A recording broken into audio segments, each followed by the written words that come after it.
आदमी स्क्रू कसते वक्त गलती से अपनी उंगली काट बैठा। गिरती हुई ताजा खून की बूंद तेजी से लोहे की जाली पार करके नीचे चल रही कन्वेयर बेल्ट पर रखी बोतल की तरफ जा टकराई। ये दृश्य देखकर आदमी का चेहरा पल भर में सफेद पड़ गया और उसने साथी को बिजली बंद करने का इशारा किया। खुद फौरन कन्वेयर बेल्ट की ओर भागकर हर बोतल को ध्यान से चेक करने लगा। आखिरकार उसे वो खून की बूंद मिल ही गई। उसने राहत की सांस ली, रूमाल निकालकर खून को पोंछ डाला, फिर जल्दी से स्ट्रॉन्ग ग्लू खोलकर घाव पर लगा लिया ताकि दोबारा ऐसा हादसा न हो। उसे लगा अब सब कंट्रोल में है। उसने लीडर को इशारा किया कि काम दोबारा शुरू किया जा सकता है, लेकिन किस्मत ने साथ नहीं दिया। थोड़ी बहुत खून की निशानी फिर भी बोतल पर रह गई थी। कन्वेयर बेल्ट चालू हुई और वो बोतल पैकिंग के लिए दूसरे सेक्शन में चली गई। बोतल में जूस भरकर वर्कर ने उसे पैक किया और ब्राजील से अमेरिका एक्सपोर्ट कर दिया। कई चेकिंग और कस्टम्स पार करके ये बोतल एक बूढ़े कॉमिक आर्टिस्ट ने सुपरमार्केट से खरीद ली, लेकिन हैरानी की बात, उसने बस एक ही घूंट पिया और वहीं दिल फटने से मर गया। खबर तेजी से फैल गई और तुरंत ही जनरल रॉस का ध्यान इस पर गया। जांच में पाया गया कि जूस में गामा किरणों की भारी मात्रा मौजूद थी। जनरल रॉस ने फौरन स्पेशल फोर्सेस को आदेश दिया कि ब्राजील जाकर उस खून के मालिक डॉक्टर बैनर को पकड़ कर लाओ। सैटेलाइट लोकेशन से उसकी लोकेशन ट्रैक कर ली गई और टीम उसके घर पहुंची, लेकिन दरवाजा तोड़कर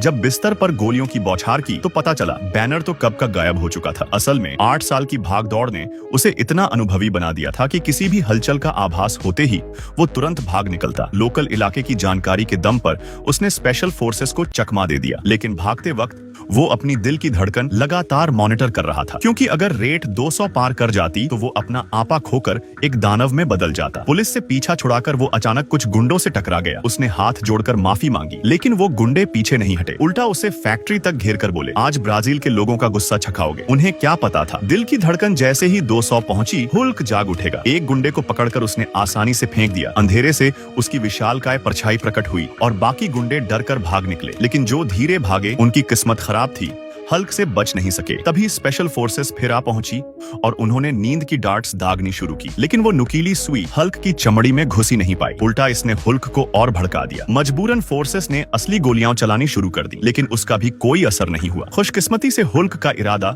कत्लेआम करने का नहीं था, वरना पूरी टीम पलब भर में मिट्टी में मिल जाती। फिर भी टीम का लीडर जिद पर अड़ा रहा और रॉकेट लॉन्चर दाग दिया। हल्क अगर बस थोड़ी देर और बर्दाश्त नहीं करता तो लीडर को मसल देना उसके लिए चींटी मारने जितना आसान था। मिशन नाकाम रहा और बैनर बच निकला। जनरल रॉस गुस्से से पागल हो गया, लेकिन लीडर बैनर की ताकत से हैरान और आकर्षित हो गया। जनरल रॉस ने सच्चाई बताई। असल में दूसरी वर्ल्ड वॉर से ही अमेरिका ने सुपर सोल्जर प्रोजेक्ट शुरू किया था और एक होनहार वैज्ञानिक होने के कारण बैनर को भी सीक्रेट लैब में बुलाया गया। लेकिन एक एक्सपेरिमेंट के दौरान वो गामा रे की चपेट में आ गया। हरे रंग की रोशनी चमकी और उसके शरीर की कोशिकाएं बदल गईं। वो एक हरे दानव में तब्दील हो गया जिसने लैब को तहस नहस कर दिया। इस दौरान अपनी गर्लफ्रेंड और उसके पिता जनरल रॉस को भी घायल कर बैठा। आखिर उसने सबको बचाने के लिए खुद को दूर कर लिया और ब्राजील की झुग्गियों में छुपकर रहने लगा। वहां वो रोज ब्राजीलियन मार्शल आर्ट्स और ध्यान से अपनी भावनाओं को कंट्रोल करने की कोशिश करता। भागते भागते उसने ऑनलाइन एक साइंटिस्ट दोस्त बना लिया, मिस्टर ब्लू। दोनों मिलकर इलाज की कोशिश करते, लेकिन नाकाम रहे। मिस्टर ब्लू ने कहा कि सिर्फ खून के सैंपल से इलाज नहीं होगा, बेहतर है कि बैनर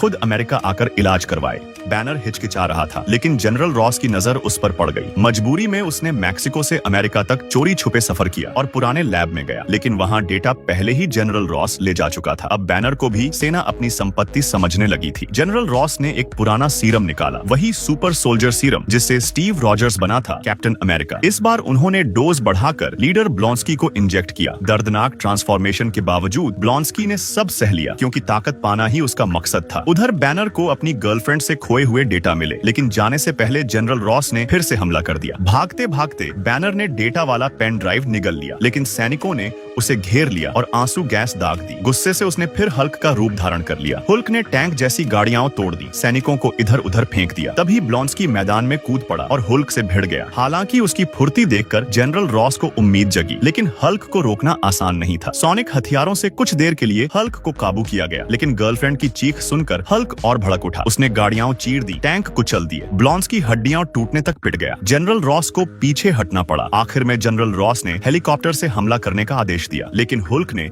अपने शरीर से गर्लफ्रेंड को गोलियों से बचाया और हेलीकॉप्टर गिराकर उसकी जान बचा ली। फिर उसने जनरल रॉस की ओर घृणा से देखा और अपनी गर्लफ्रेंड के साथ धुएं में गायब हो गया। बाद में डॉक्टरों ने बताया कि ब्लॉन्स्की का पूरा शरीर टूट चुका है, सिर्फ उसका दिल अभी भी ताकतवर धड़क रहा है, लेकिन अब शायद कभी खड़ा नहीं हो पाएगा। जनरल रॉस और उसकी टीम जब बैनर को छोड़ने वाले थे, तभी उन्होंने चौंक कर देखा कि ब्लॉन्स्की का शरीर एक ही रात में पूरी तरह से ठीक हो गया है। जनरल रॉस को लगा कि सीरम कारगर साबित हो रहा है, इसलिए उसने ब्लॉन्स्की को और ताकतवर बनाने के लिए सुपर सोल्जर सीरम का एक और इंजेक्शन लगा दिया, लेकिन इस बार डोज ज्यादा था। ब्लॉन्स्की का शरीर अजीब तरह से बदलने लगा, उसकी रीढ़ की हड्डी से खौफनाक नुकीले कांटे निकल आए, चेहरा भी पूरी तरह विकृत हो गया था। उधर गर्लफ्रेंड की मदद से बैनर आखिरकार अपने ऑनलाइन दोस्त मिस्टर ब्लू सैमुअल स्टर्न्स के पास पहुंच गया। मिस्टर ब्लू ने पहले से ही बैनर के खून पर रिसर्च कर रखी थी। वो बता रहा था कि उसने बैनर के भेजे हुए सैंपल से कई एक्सपेरिमेंट किए और एक एंटी सीरम तैयार किया है, लेकिन इसे चेक करने के लिए जरूरी था कि बैनर पहले हल्क में बदले। इसके लिए उन्होंने इलेक्ट्रिक शॉक मशीन लगाई। जैसे ही बिजली का करंट शरीर से गुजरा, बैनर तड़प उठा, उसका शरीर फूलने लगा, नसें हरी होने लगी और हल्क बाहर आ गया। मिस्टर ब्लू और गर्लफ्रेंड दोनों ने मिलकर सीरम इंजेक्ट कर दिया। कुछ सेकंड तक हल्क गुस्से में दहाड़ता रहा, लेकिन फिर धीरे धीरे उसका शरीर सिकुड़ने लगा और वो वापस बैनर बन गया। मिस्टर ब्लू ने कहा कि यह इलाज स्थायी नहीं है, ये बस अस्थायी कंट्रोल है। वो बैनर से बोला कि तुम्हारा खून तो अमृता, इमॉर्टैलिटी का राज है, अगर इसे सही तरह से इस्तेमाल किया जाए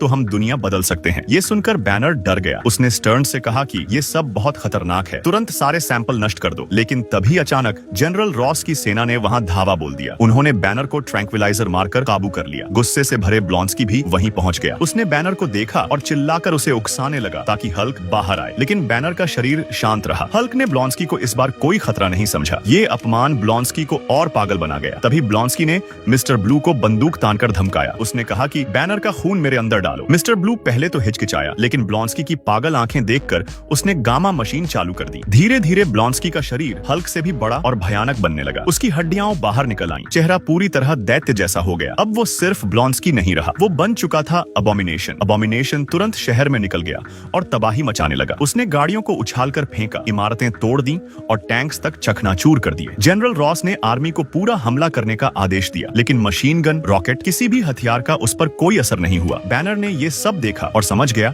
कि इस दैत्य को सिर्फ हल्क ही रोक सकता है, लेकिन उसे डर था कि शायद इस बार हल्क बाहर ना आए। फिर भी उसने अपनी गर्लफ्रेंड को देखा और कहा, अगर मेरे अंदर वो राक्षस अब भी जिंदा है तो मुझे उससे लड़ने दो। बैनर हेलीकॉप्टर से छलांग लगा देता है। नीचे गिरते ही उसका शरीर हल्क में बदल जाता है और उसी वक्त जमीन हिलाती हुई अबॉमिनेशन की दहाड़ गूंजती है। दोनों आमने सामने दौड़े और भीषण टक्कर हुई। अबॉमिनेशन ने हल्क को पटक पटक कर सड़कों पर घसीटा। शुरुआत में हल्क कमजोर लग रहा था क्योंकि एंटी सीरम का असर बाकी था। अबॉमिनेशन ने उसे दूर फेंका, लेकिन हल्क ने गाड़ियों को फाड़कर हाथों में पहन लिया और लड़ाई जारी रखी। लड़ाई शहर भर में फैल गई। अबॉमिनेशन ने छलांग लगाकर जनरल रॉस के हेलीकॉप्टर को पकड़ लिया और उसे गिराने ही वाला था। तभी हल्क ने उसका पैर पकड़कर हेलीकॉप्टर बचा लिया, लेकिन अबॉमिनेशन ने उसे दीवार पर दबोच लिया और चेन से गला घोंटने लगा। हल्क ने पूरी ताकत से दहाड़ लगाई और अबॉमिनेशन को जमीन पर पटक दिया। फिर उसने उसकी ही हड्डी का कांटा तोड़कर उसके सीने में गाड़ दिया। अबॉमिनेशन कराहने लगा, लेकिन हल्क उसे खत्म करने ही वाला था कि गर्लफ्रेंड ने चिल्लाकर कहा, बस करो, उसे मत मारो। हल्क ने उसकी बात मानी। उसने अबॉमिनेशन को अधमरा छोड़कर